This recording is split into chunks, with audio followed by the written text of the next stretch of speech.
महाभारत के वर्ण पर्व और विराट पर्व के कथानुसार पांडव जुए में सब कुछ हारे, अपना सब कुछ, संपत्ति, राज्य, राजपद, सब कुछ हार के वनवास को स्वीकार किया।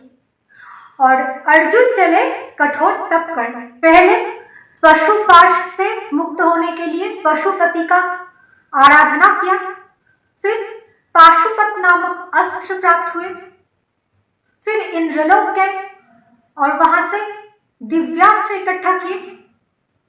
उसके बाद स्वर्गलोक में चित्रसेन के पास नृत्य का प्रशिक्षण लिया, नर्तन सीखा। नर्तन ही क्यों सीखा? हाँ, क्योंकि नर शरीर ही एकमात्र शरीर है जहां इस नाट्य मंच के रूपकताओं को, नट लीलाओं के व्यापकता रूपकताओं को कोई धारण कर पाएगा। और उसके उपरांत अर्जुन बने बृहन्नला, बृहत अनला, और विराट देश में गए आकारिक उत्तर यानी कि उत्तरा को ये नर्तन का प्रशिक्षण लिया। अब इसके विस्तार में वेदांत तत्व में प्रवेश करते हैं। जो साधक साधना करते करते एकदम चरम परम सीमा में पहुंच चुके हैं, वही आगे जाकर नर बनते हैं और नर बनने के उपरांत वो नटराज पद को आश्रय करके नटराज तत्व में स्थित होके नटवर के नाट्य लीलाओं को आस्वादन कर सकते हैं, देख सकते हैं। देखिए, कोई भी साधक जो साधना कर रहे हैं भिन्न भिन्न भावों के आश्रय लेते हुए साधना करते हैं। कोई घोर भाव, कोई दास्य भाव, कोई शांत, कोई वात्सल्य, कोई सा भी भाव हो, पर वो सारे भाव शुरू में अहंकार युक्त होता है। अहंकार रहित तो नहीं हो सकता ना, क्योंकि उसे पूर्णतः पता है वो कौन है, स्त्री है या पुरुष है, उनकी उपाधि क्या है, लिंग शरीर का उपाधि क्या है, उनके माता पिता कौन है, उनके घर परिवार, सब कुछ उसे उस अहंकार के वजह से, अहम वृत्ति के वजह से पता रहता है। अब जैसे जैसे साधना आगे बढ़ती रहती है उसके आनंद की सीमा भी बढ़ता रहता है। जैसे चक्र के आनंद, चक्र के अनुभव का आनंद, सिद्धियों का आनंद, जिसे आप महाभारत में इंद्रप्रस्थ शब्द से जानते हैं। ये इंद्रप्रस्थ है, ये सब आनंद जिसे छीन लिया जाता है।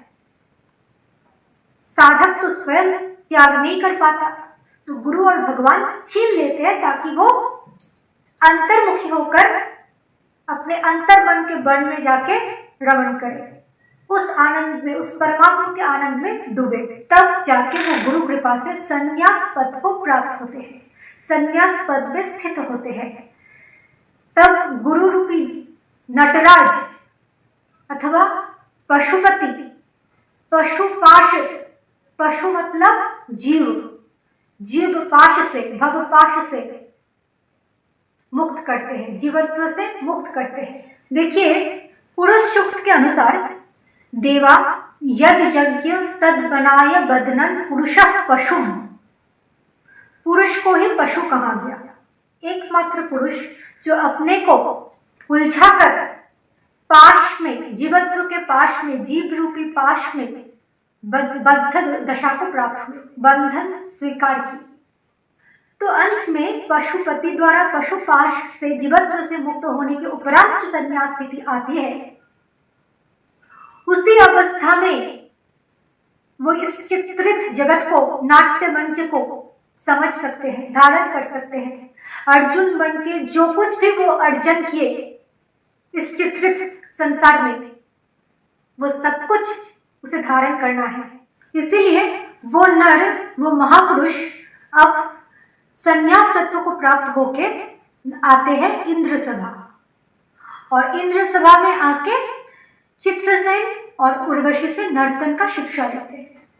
यहाँ हमें तीन तत्व को समझना है, एक इंद्र, एक चित्रसेन और एक उर्वशी। अब देखिए, इंद्र का अर्थ क्या होता है। वेदांत के अनुसार इंद्र हमारे भुजाओं का, बाहु का देवता है।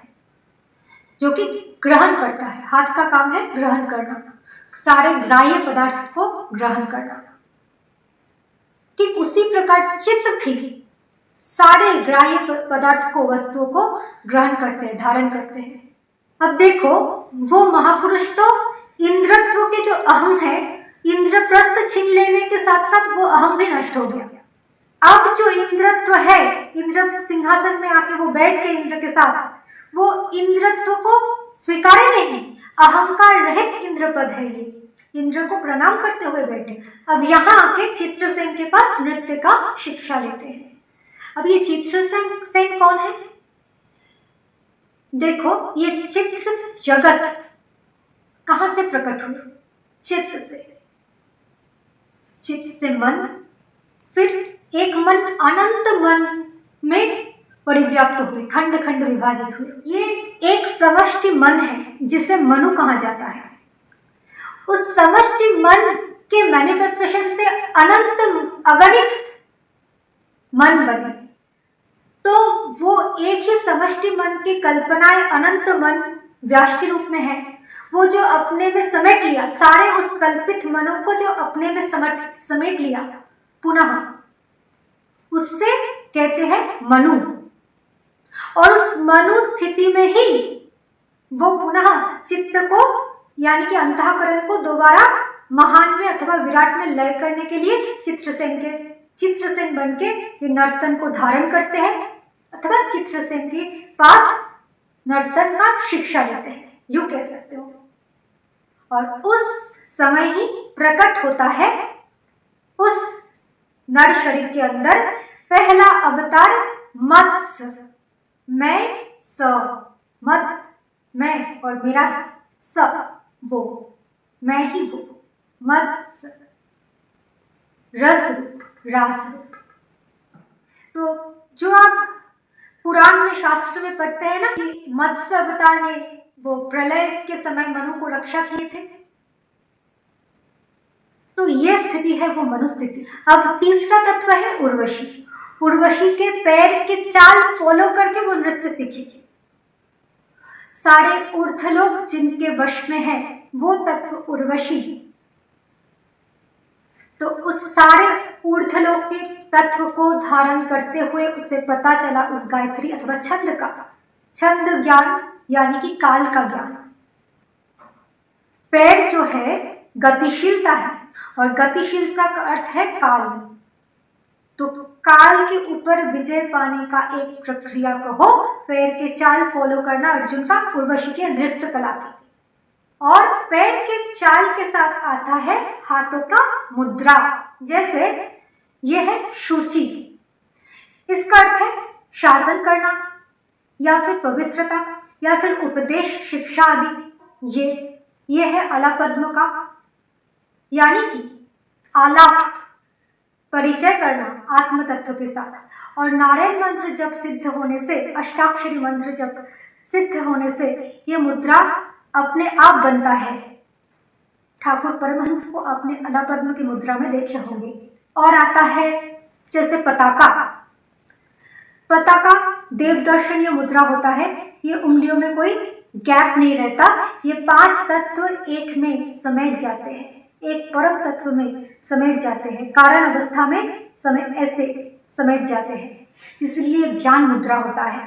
शिव पंचाक्षरी सिद्ध होने के बाद किसी को ये कर्तरी मुखा, यानी कि भवपाश से मुक्ति, ये कर्तरी मुखा, ये मुद्रा अथवा शुचि का मुद्रा, ये सब अपने आप उंगलियों के खिंचाव से बनता जाता है। देखो, जब एक बच्चा पैदा होता है तब उसका हाथ फॉलो करना पहले इसी मुद्रा में रहते हैं, इसे मुष्टि कहा जाता है। तो पहले पैदा होते ही वो मुद्रा पकड़ लिए। उसका पैर देखो जैसे मत्स्य के रूप में है, मत्स्य मतलब रसग्राहिता, और शास्त्रीय नृत्य में हमारा पैर भी ऐसे ही रहते हैं, मत्स्य की भांति, रसग्राही अथवा रासग्राही। अब जब कोई मरता है तब उनके उंगलियां रहता है ऐसे, बच्चे का रहता है ऐसा, मतलब पूरे प्रपंच को पकड़ के रखे, माया मोह के जगत को पकड़ के जन्म लिए, पैदा हुए, और जब मरते हैं ऐसे, यानी कि पंच तत्व बिखरे हुए हैं, समेटे नहीं। तो इसका अर्थ ये जो गैप है, इसके द्वारा वो देहांतर को प्राप्त हुए, सूक्ष्म राज्य में गए, फिर आवागमन उनका चलता रहेगा जब तक न पताका में आए। एक ध्यानी, एक जोगी, एक महापुरुष जब देह छोड़ते हैं, वो उससे पहले ध्यान मुद्रा में जाते हैं, महासमाधि में जाते हैं, तो पताका मुद्रा पकड़ के जाते हैं, या फिर हंसास्य मुद्रा, शिव की कोई सा भी मुद्रा पकड़ते हैं जिसमें गैप ना हो। ये पंच तत्व समेट गया है, यानी कि अपने अपने कारण में लय हो गया है। तो ये सारे मुद्राएं इंद्रलोक से शुरू होते हैं, प्रकट होते हैं, और ब्रह्मलोक तक जाके समाप्त होते हैं। ब्रह्मलोक यानी कि विराट नगर। संन्यास के 5 विभाग होते हैं, कुटीचक, बहुदक, हंस, परमहंस और अवधूत।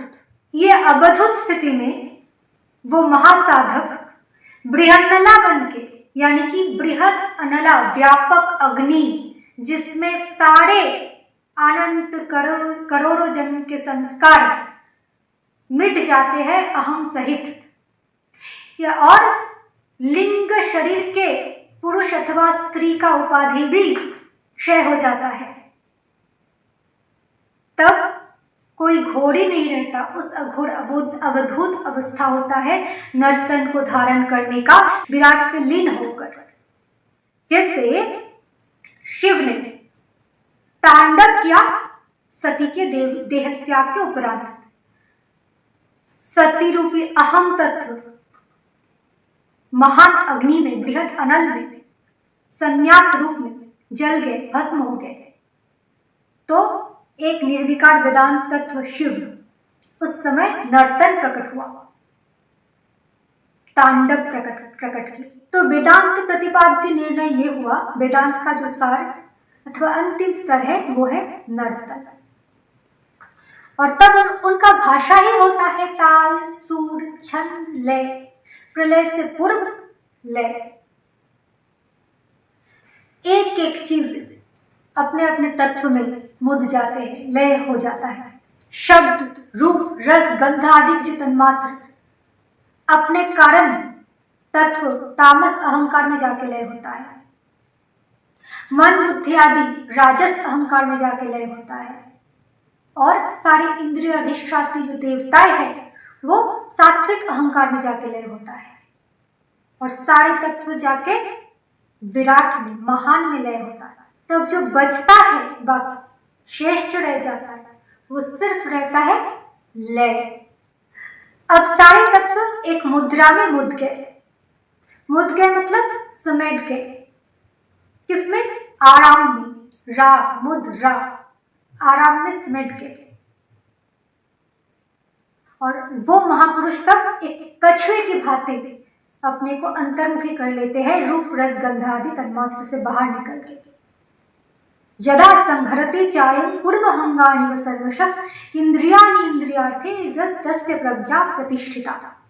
तो तब जाके वो प्राज्ञ पुरुष बनता है, और उसके अंदर दूसरा अवतार होता है कूर्म। अब मत्स्य और कूर्म लीला इस स्थिति में एक साथ चलता है। मत्स्य रसग्राही, अब स्वयं को स्वयं ही आस्वादन कराए, स्वयं ही सब कुछ बने। और कुर्म जब चाहे अंतर्मुखी रहे, जब चाहे बाहर आए, आत्मपद में स्थित रहकर रूप रस उसे स्पर्श नहीं कर पाएगा। आत्मन्यवत मना तुष्ट, वो स्वयं में स्वयं संतुष्ट है उस समय। जैसे मैंने पहले बोला था कि उस महापुरुष के अंदर तब सारे मन और मनवंतर का अधिपति स्तर मनु स्थिति विराज करते हैं, अथवा मनु स्थिति में वो विचर रहे हैं, और उनके दिव्य शरीर तब बनता है आकारिक उत्तर रूपी उत्तरा। आकारिक उत्तर को उत्तरा शरीर कहा जाता है। तो जहां से वेदांतियों के वेदांत का साधना शुरू होता है, अथतो ब्रह्म जिज्ञासा, यहाँ पे आके उत्तरा तत्व पर आके परिपूर्ण ब्रह्मांड के ज्ञान हो जाने पर यह वेदांती कहलाता है, वेदांत की साधना परिपूर्ण होता है। तो ये उत्तर केवल ब्रह्म जिज्ञासा का ही उत्तर नहीं, ये ध्रुवलोक अथवा ध्रुव शाश्वत पद को भी दर्शाता है, जो हमारे सहस्त्रार को भेद करके ऊपर उत्तर की दिशा की ओर जाते हैं। तो ये वो शाश्वत अविनाशी ध्रुव पद भी है ये स्तर। देखिए पुराण के अनुसार, कथा के अनुसार अगर हम देखें तो पहले हम मत्स्यावतार ही पढ़ते हैं, फिर समुद्र मंथन कूर्म, फिर आता है ध्रुव कथा, ध्रुव चरित्र। तो ये जो नृत्य है ये कोई विनोदन का सामग्री नहीं, ये मृत्युलोक से पार होने का एक साधन है, वेदांत की अंतिम चरम परम रस है, रास रस है। सम से उत्पन्न ब्रह्मांड फिर इस नर्तन द्वारा, सुर द्वारा, ताल द्वारा फिर वापस सम में आके ही खत्म होगा।